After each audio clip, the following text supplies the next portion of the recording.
I am the adopted daughter of the Law family. The Law family's twin brothers have pampered me since childhood, always showering me with love and fighting over who would marry me when I grew up. But later, when Naomi and I were both kidnapped and the kidnappers said they could only save one of us, they didn't hesitate to push me out. As long as Naomi is safe, you can do whatever you want with Lara. Lara, you're tough. You can take this. But Naomi is delicate. She can't handle even the slightest harm. They abandoned me, trading my life for Naomi's. I was covered in wounds and used all my strength to escape. The first thing I did was call my foster father. I'm willing to accept the marriage alliance with the Koo family. Chapter 1. When I crawled back to the Law family's home, my hands and feet were all ruined. My heart was filled with hope. But when I saw the Law brothers leisurely sitting on the sofa, massaging Naomi's legs, it shattered into pieces. While I was struggling for my life, not one of them cared about whether I lived or died.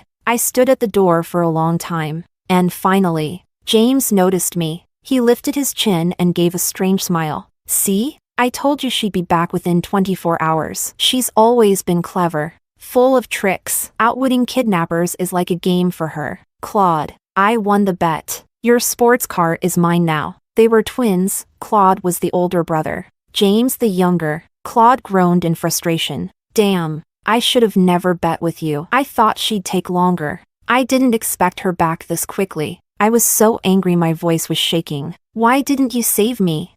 I was tortured by the kidnappers for a whole day. They beat me until my body was covered in wounds. And if I hadn't stolen the key by chance, I would have probably died. At that moment, Naomi, lying on the sofa, suddenly coughed. The brothers immediately looked concerned. Leaning down to offer her tea, James suddenly glared at me. This is all your fault. Lara, you knew Naomi's health wasn't good. Yet you took her out, causing her to catch a cold and hurt her leg. Claude added, if her health worsens, I won't let you off.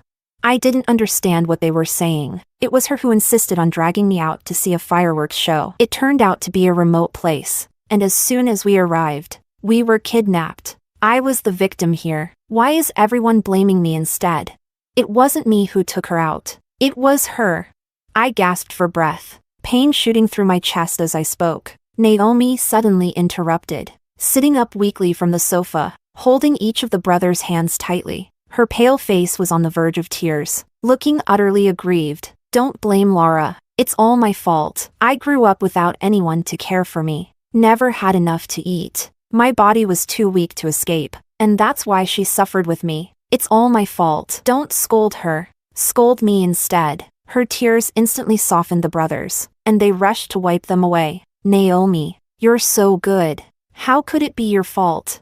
We know you have a kind heart, but stop defending Lara. We know her well. She's always been selfish, never thinking about others. All she's suffered today, she deserves it. But Naomi, you're different. You're kind and pure. You deserve the best. Every word they spoke made my heart freeze a little more. How did this happen? They used to love me so much. Since the day I was adopted into the Law family, they treated me with the utmost care, pampering me as if I were a precious treasure. Whatever I wanted, I would have by the next day. They argued over who would marry me when we grew up, even fighting over it more than once, until Naomi, the second adopted daughter of the Law family, moved in. At first, they didn't like her at all. I had to persuade them for a long time, telling them about Naomi's good qualities every day, taking her everywhere with me, doing everything I could to make them accept her. Eventually, they did, but all the love they once gave me was now directed entirely at her, and their attitude toward me changed completely. It felt as if I didn't even know them anymore. Chapter 2. I hobbled back to my room, kneeling by the bed, using my blood-stained hands to dial Mr. Law's number. Father, regarding the marriage alliance you mentioned before, I've agreed to it. Mr. Law was very busy and rarely involved with family matters. He was a thorough businessman, and the reason he adopted daughters was for profit. Good girl. That's the right decision. After the marriage alliance with the Koo family, I'll give you a generous dowry. You'll never have to worry about food and clothing for the rest of your life. Food and clothing for a lifetime. That's enough. I really wanted to escape as quickly as possible, never wanting to see the three of them again. It took me over an hour to clean off all the blood, and the wounds stung painfully as water touched them. That night, I was haunted by nightmares. The images repeated over and over, Law family's brothers pushing me toward the kidnappers without hesitation, using my life to exchange for Naomi's. They said I had tough skin, while Naomi was delicate. So, they didn't save me, instead carefully holding Naomi in their arms and leaving, not even letting her clothes get dirty. And I suffered round after round of torture. In the middle of the night, I felt a sharp pain in my chest, and I collapsed by the bed, coughing up blood. I dialed 120 and struggled to put on clothes before slowly going downstairs. Just as I reached the staircase, Naomi's voice came from behind. "Laura, where are you going at this hour?" She was like a ghost, silent and sneaky. I didn't want to answer her, just continued walking. She laughed behind me. "Are you sure you're not going to talk to me?" The next second, she forcefully grabbed my hand and screamed, "Help! Help!" The doors to the Law brothers' room opened simultaneously. As they rushed out, Naomi swapped positions with me, pulling me down the stairs. I lost my balance and tumbled down the stairs, the pain making me sweat as I struggled to get up, spitting out blood with each breath. Meanwhile, Naomi was safely caught by James, who had arrived in time. Naomi cried dramatically, "James, my foot. I think it's sprained. It hurts so much."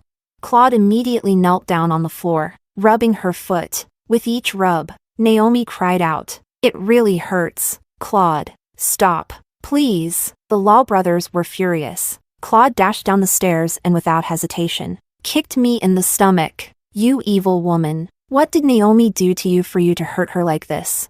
James, still holding Naomi, sneered, "So jealous. People like you deserve to die." I was curled up on the ground from the kick, my body shaking, unable to say a word. The sound of the ambulance was heard outside. I barely regained consciousness, clutching the carpet, trying to push myself up, but James stepped on my hand. Blood immediately oozed from the wound on my hand. I hoarsely begged, "Please, let me go.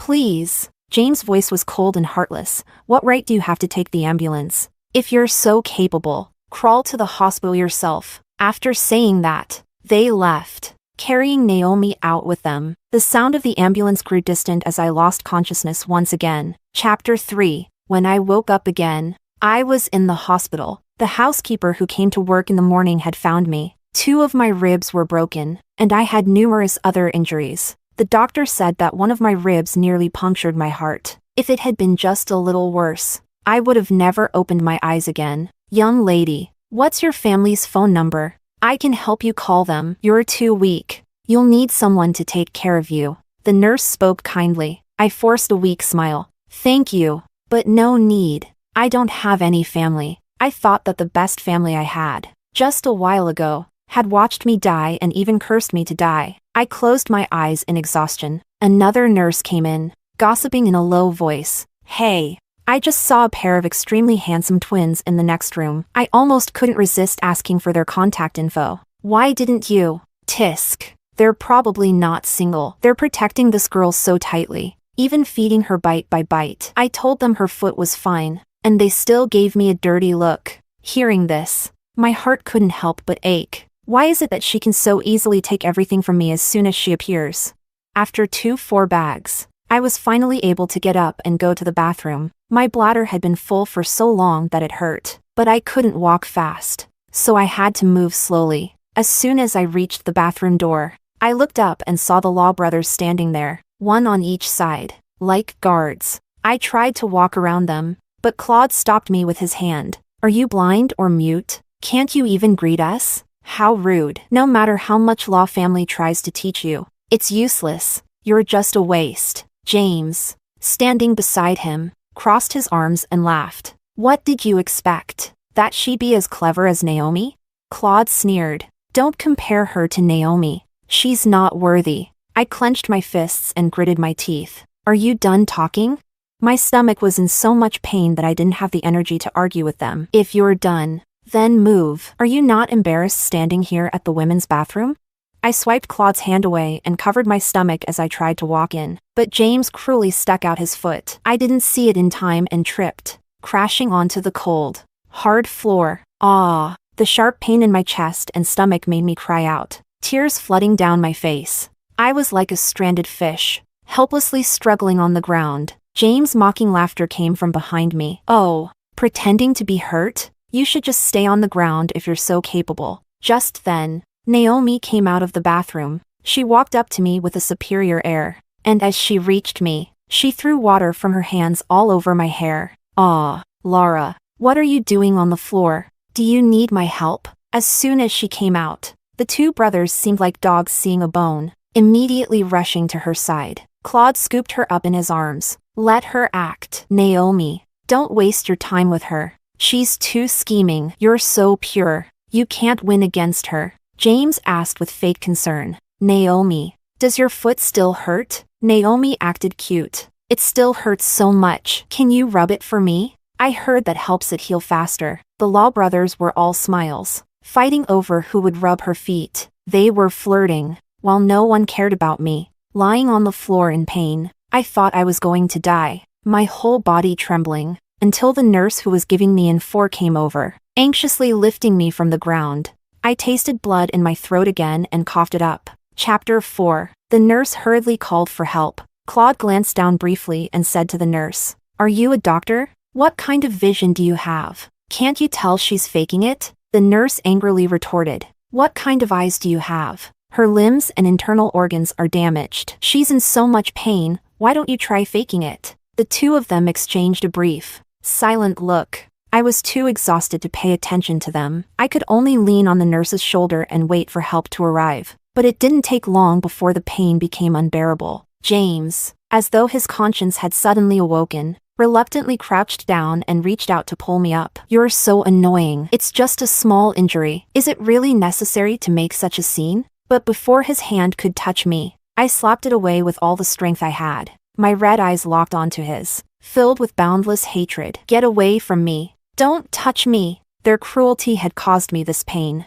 I didn't need their fake sympathy. James's face turned grim as he cursed under his breath. "Fine, Laura. You've got some guts now. Huh? If you die out there, I won't care." Just as he stood up, a tall figure strode toward us from the distance. He bent down, gently lifting me off the floor. I could smell his pleasant woodsy scent, and in that moment, my restless heart felt soothed. James blocked his path, asking, "Who are you?" The man's voice was low and melodious, carrying a clear authority as he said, "Her fiancé, Edward." "Move aside." Both Claude and James froze at the sound of the name. Instinctively, they stepped aside. Edward carried me a few steps away, and I could still hear Claude gritting his teeth behind us. When did she start getting close to someone from the Koo family? TCH. I underestimated her methods. She's really a schemer. It sounded like they were a little wary of my fiancé. That made me more determined to stay with him.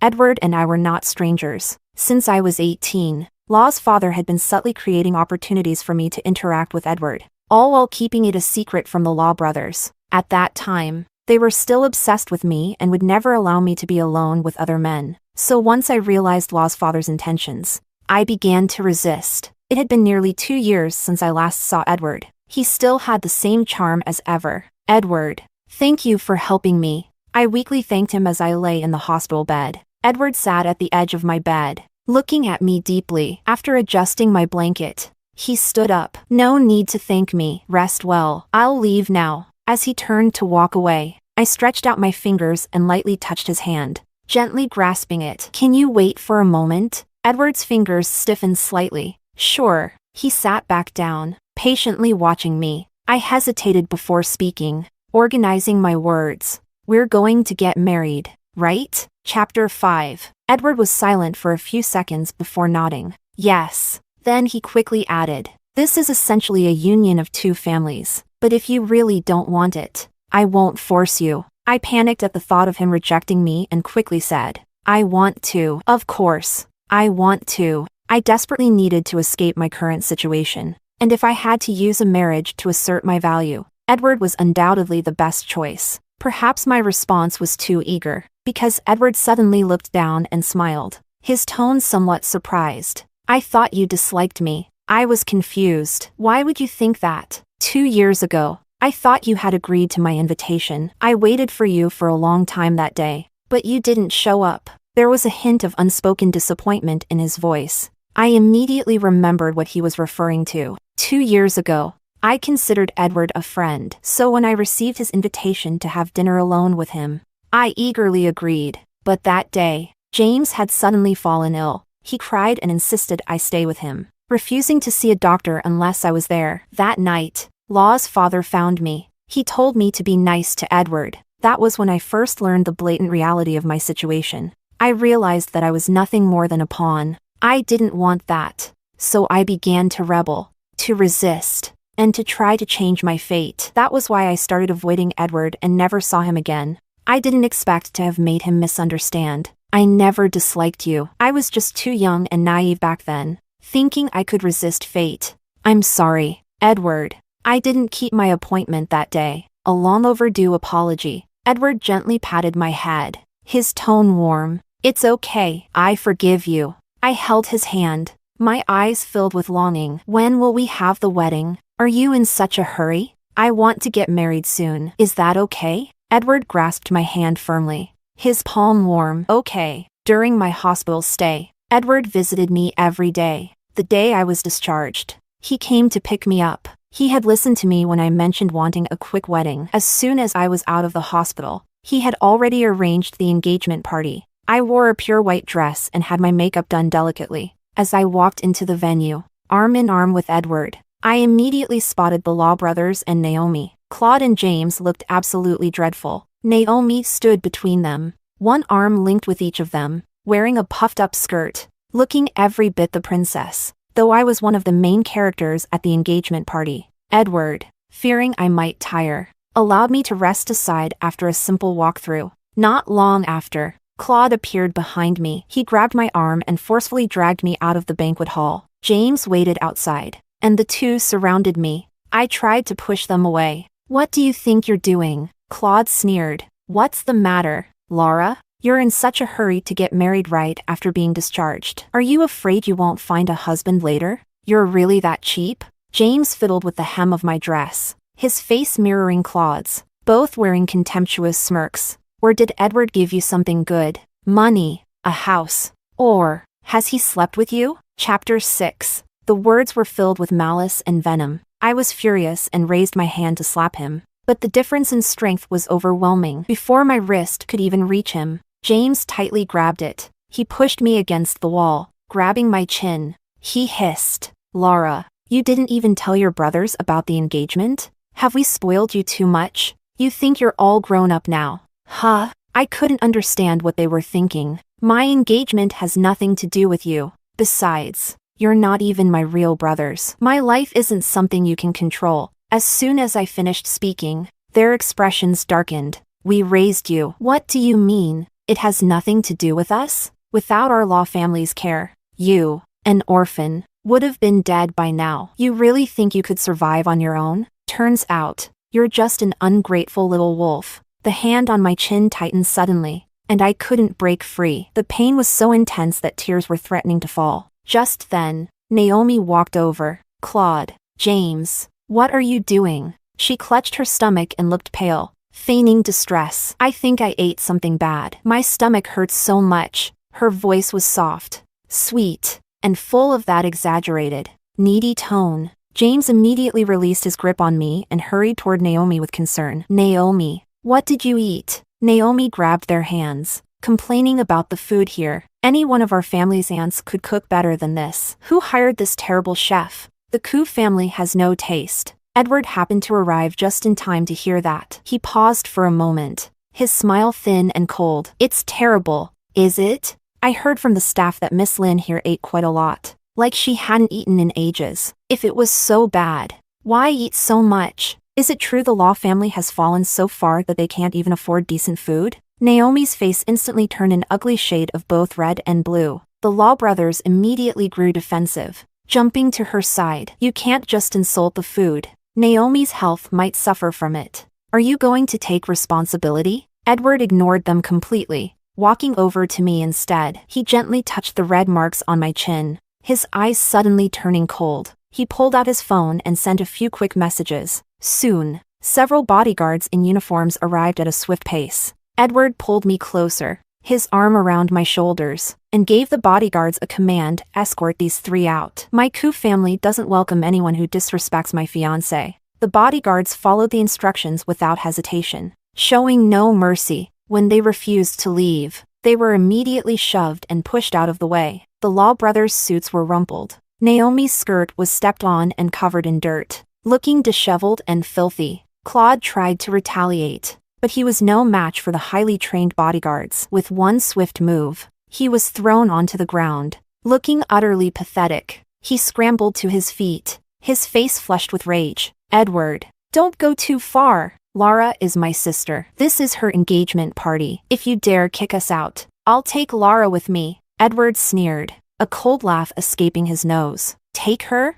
Who do you think you are? Even your father wouldn't dare talk to me like this. And you want to negotiate with me? You should ask yourselves if you're even worthy." Chapter 7. Edward, though young, was already the head of the Ku family, while the Law brothers were just pampered second-generation rich kids, reliant on their father with no real power or influence. They didn't even have the right to compare themselves to Edward. Clearly, they both realized this, and their spirits immediately deflated. However, Naomi, ever oblivious, continued to prattle on. "Sis Lara, we're so happy you've found someone you love. We came today to wish you well. You don't like me much, and I'm fine with that. But you can't treat your brothers like this. They've loved you so much, pampering you from childhood. Do you really have the heart to send them away?" She even pretended to be on the verge of tears. The Law brothers, while comforting her, glanced at me every so often, and I could see a hint of expectation in their eyes. What were they expecting?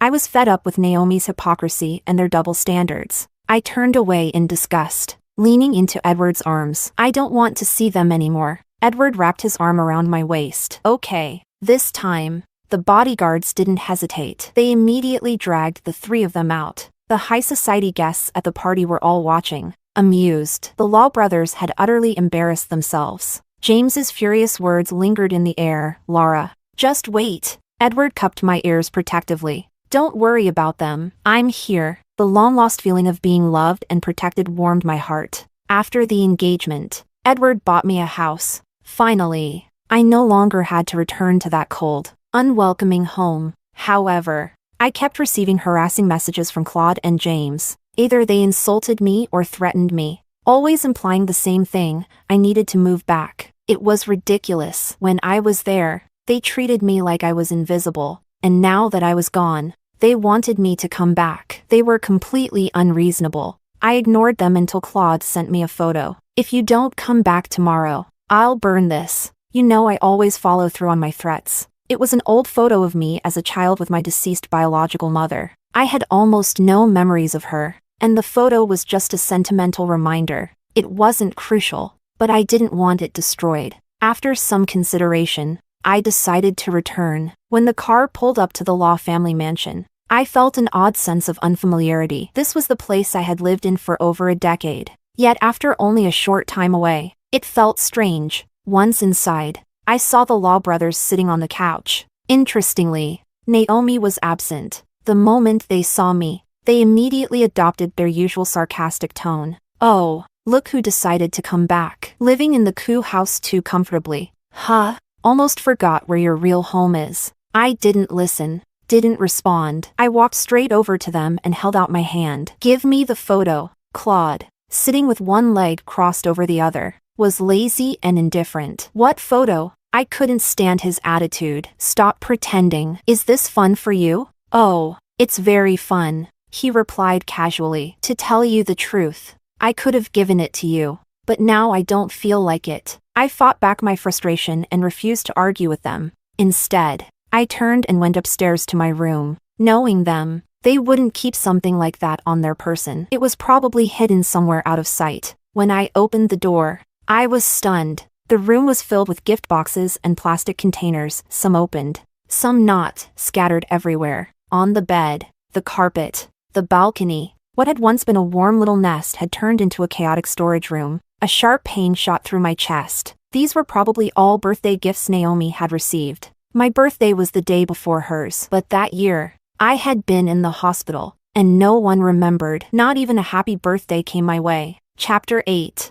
I stepped over the scattered mess and searched the room thoroughly, but I couldn't find the photo. The two of them leaned casually against the doorframe, watching me rummage through the room. Whenever I made a bit of noise, they would warn me, "Keep it down, Naomi's resting. It took us forever to get her to sleep. If you wake her up, you'll regret it." I had had enough. I threw the box I was holding with force, then walked over and grabbed James by the collar. "What do you want from me?" James narrowed his eyes. "My dear sister, you know what we want. Break off the engagement with Edward and come back to be your spoiled little lady." I couldn't help but laugh. "Come back to be bullied by you again? To be ignored? What do you even want from me? Why do you hate me so much, yet refuse to leave me alone? Do we have some deep-seated grudge? And don't you get it? The engagement was pushed by father. His business relies on the Koo family. I'm just his tool. Tools don't get to have personal feelings. And I really like Edward. I won't break off the engagement." By the time I finished that last sentence, their expressions had changed.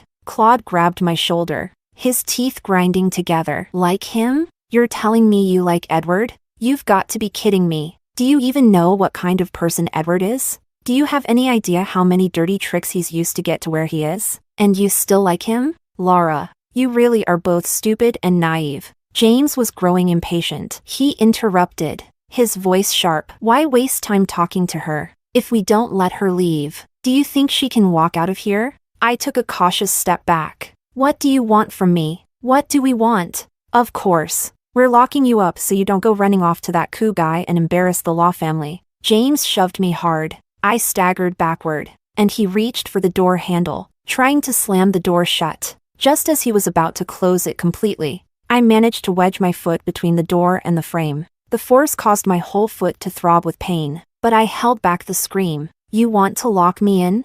I'm Edward's fiancé now. Do you really think you can cross him? Edward this, Edward that, Laura. Don't forget, you're a Law family member. We're your brothers. Don't you ever bring up that bastard again in front of us." Their faces twisted with anger, clearly displeased at the mention of Edward. "But so what?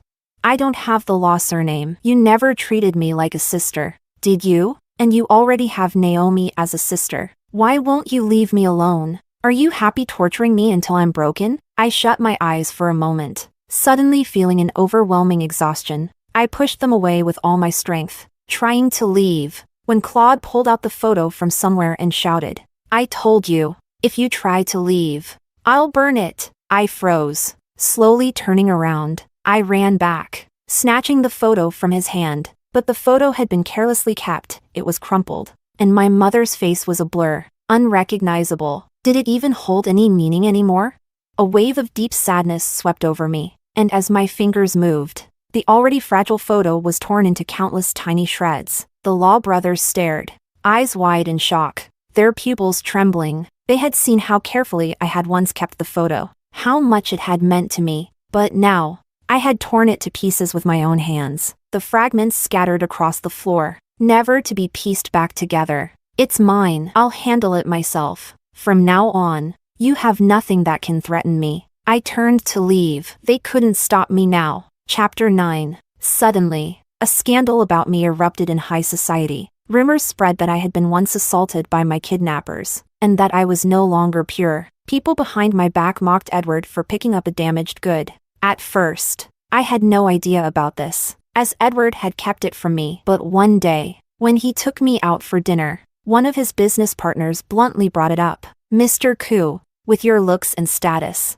you can have any woman you want. Are you really okay with keeping such a dirty thing by your side? If I were you, I would have kicked her out long ago." The man was drunk, and his words were recklessly unfiltered. And that's when I saw Edward lose his temper like I had never seen before. His face went as cold as ice, and he walked over, kicking the man to the ground, then pinned him there and beat him mercilessly. He showed no mercy, even making the man bleed. I panicked and rushed over to stop him, wrapping my arms around him. "Edward, I'm fine." I grabbed his clenched fist, trying to calm him down. "Don't be angry. It's not like he said." It took a while, but eventually, Edward's anger subsided. He wrapped his arms around me, holding me close, and publicly declared that he was ending the partnership with that man right then and there. At that moment, the entire place fell into stunned silence. No one dared to provoke Edward again. Afterward, I explained everything to him. I don't know how people found out about this, but I feel like someone intentionally spread it. It's probably Naomi, the other adopted daughter of the Law family. I shared my suspicions with Edward.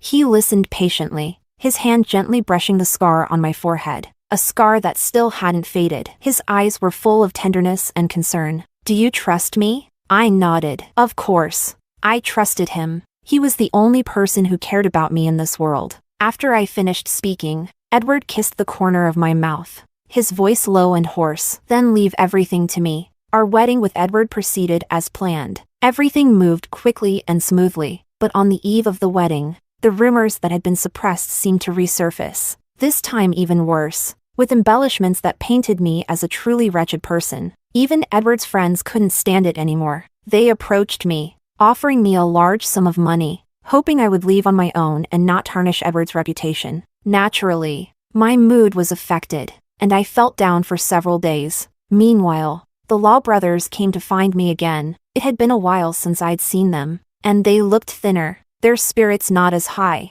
They blocked my path like a wall. As always, their mouths were as unpleasant as ever. "Wow, so you really plan to marry that coup guy? Huh? With all those rumors about you, do you really think he won't mind? No man would be fine with this. You know?" I was already frustrated, and seeing them just made me more annoyed. "If you have something to say, spit it out. Otherwise, get lost." Their faces turned sour when they heard my tone. Claude immediately opened his mouth to curse at me, but James stopped him with a gesture. The two exchanged glances. As if scheming something, James finally spoke. "We're not here to argue. We came to propose a deal. We'll help clear up the kidnapping rumors. But in exchange, you have to cancel your wedding with Edward. What do you say?" Chapter 10. They call this a deal?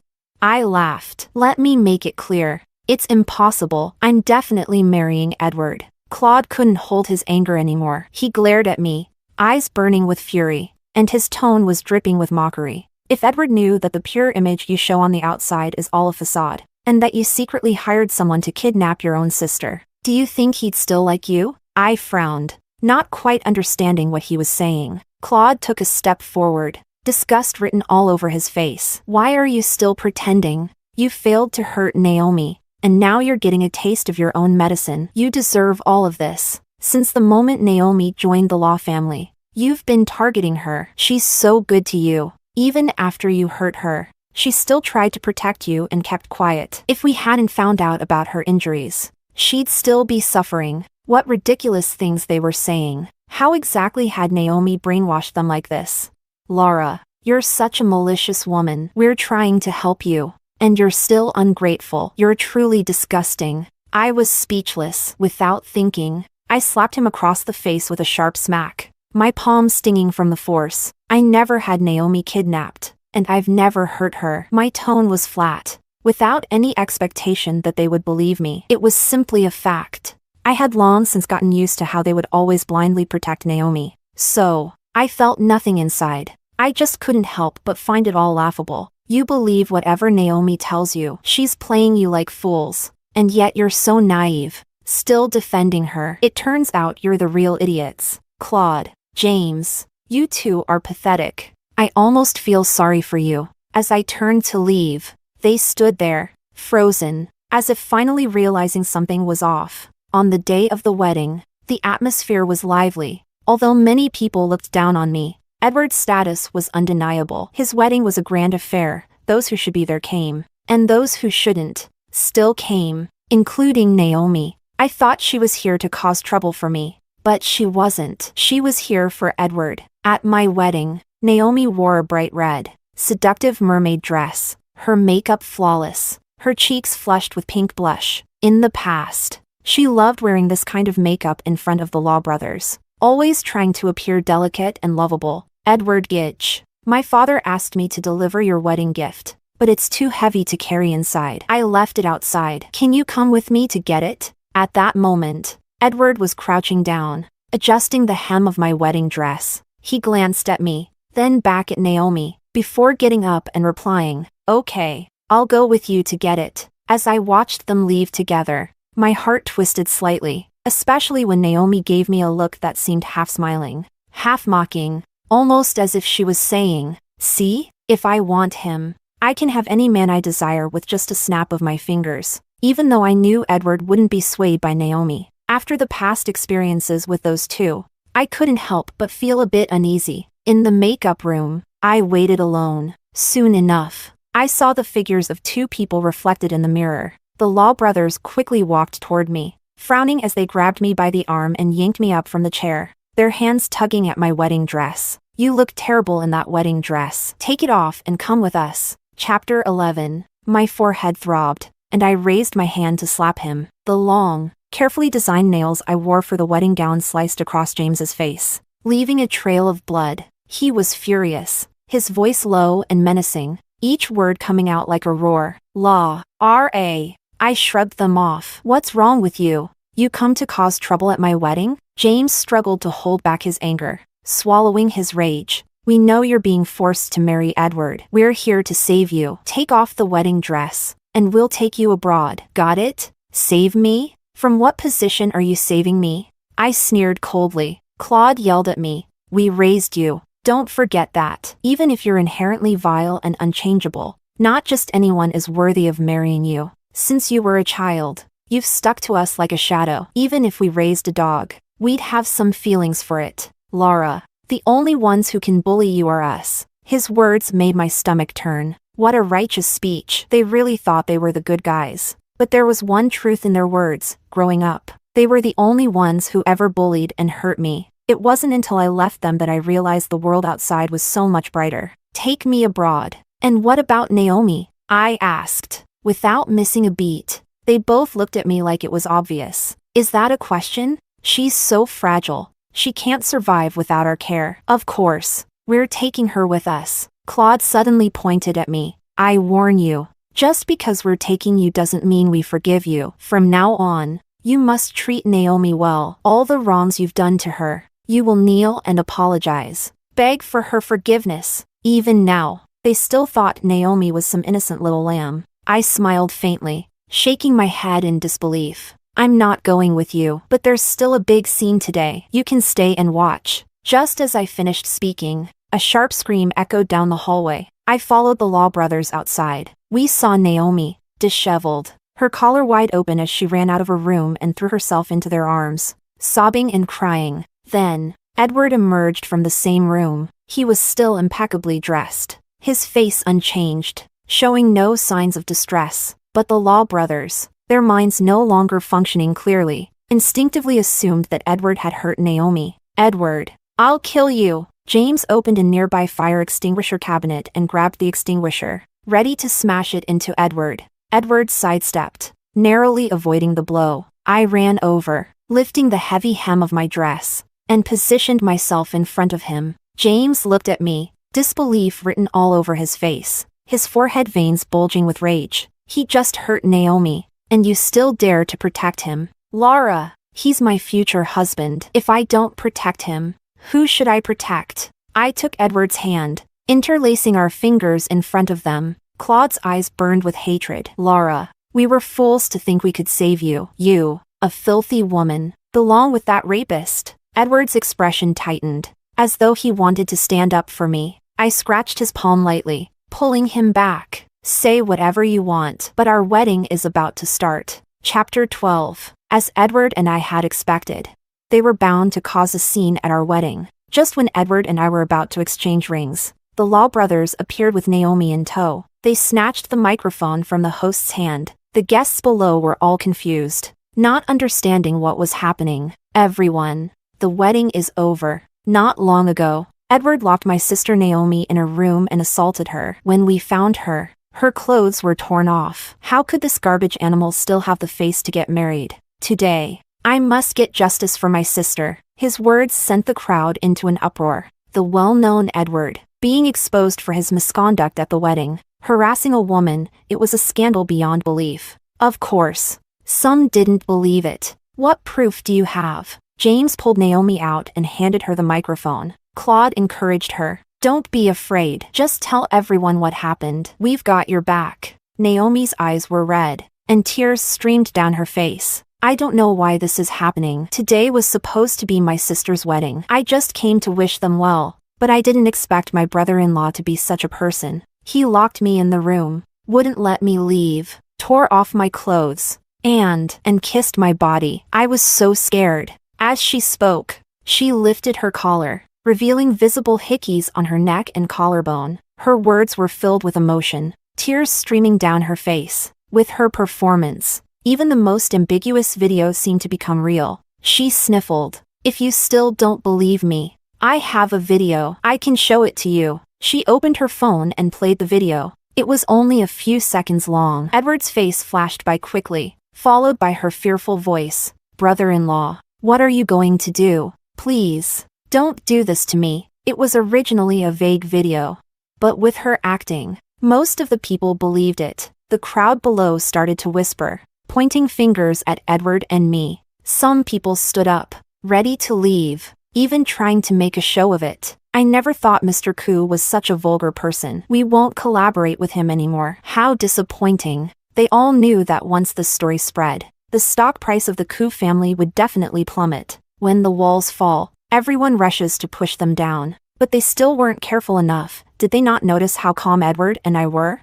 I glanced at the acting Naomi and smiled faintly. Your video's done. Now, it's our turn. The large screen behind us flashed. There were 2 videos. The first one showed Naomi calling Edward out not long ago. Naomi didn't realize that Edward had arranged for cameras all along the way, including in that room. On the ultra-clear screen, Naomi could be seen opening her own clothes, leaving marks on her neck with her own hands, and then pulling out her phone to film. She was self-directing the entire scene of being assaulted by Edward. Chapter 13. Then she started to threaten Edward. Mr. Koo, do you know what people will think of you if I go out like this? You'll be ruined. Edward, standing a few meters away from her, asked indifferently, what's your purpose? Naomi's face twisted into a sinister smile. My purpose is simple. Cancel the wedding with Laura. Why does she deserve to marry you? Why should she live a good life? Impossible. I want her to live forever in my shadow. Edward narrowed his eyes. What has she done to offend you? Naomi laughed. Looking up, her expression twisted. I just can't stand her. Since I came to the Law family, she's always been the darling, pampered by everyone. But we're both just adopted daughters. So why does she get love while I'm rejected? I hate how fake she is. Acting kind to everyone. Does she think I'll be grateful to her? She's no better than me. Everything she has, I want to take away. And if I can't, I'll destroy it. The second video showed Naomi on the phone, giving orders to someone on the other end. I'll bring Laura over tonight. You just wait to ambush her and knock her out. Once you've tied her up, you can do whatever you want to her. It'd be best if you ruin her. Don't worry. I'll give you 500,000 after it's done. The video was chilling. Naomi's sinister demeanor contradicted the sweet, innocent image she usually portrayed. It gave people a chill down their spine. So, this beautiful woman had such a malicious heart. The Law brothers' faces were priceless. All along, they thought I had been bullying Naomi. But today, they finally realized they had misunderstood me. Naomi grabbed their hands in a panic, shaking her head desperately. No, it's not like this. Don't believe her. Don't believe her. But this time, the Law brothers were no longer fooled. Do you think we're blind? Naomi, messing with us like this, you're digging your own grave. They pushed her to the ground together. She was wearing high heels over 10 centimeters tall. The fall caused her to twist her ankle, and the sound of a bone cracking echoed. Ah! Naomi sat on the ground, clutching her foot and crying. But the Law brothers, who had once pampered her, looked at her with no more affection in their eyes. Edward had actually prepared 2 wedding venues. After the Law brothers and Naomi were kicked out, Edward took me to the other venue. It was even more grand and beautiful. Our wedding proceeded smoothly. After the wedding, the Law brothers came to find me multiple times, trying to meet with me. They sent gifts, letters, and promised to apologize and make amends, even recording a video of them kneeling with Durian. But without exception, I threw everything away. I only opened one letter to read. It said they had kicked Naomi out of the Law family and sent her back to the slums, promising to never let her return to the city. They also admitted how badly they had misunderstood me and hoped to return to the way things were, and other useless words. They persisted for 6 months, It wasn't until half a year later that they finally saw me from a distance. But in their rush to approach me, they didn't notice the oncoming traffic, and both were hit by a truck. They didn't die, but both were left with lifelong disabilities. Their lives would never be the same. Meanwhile, my life only got better.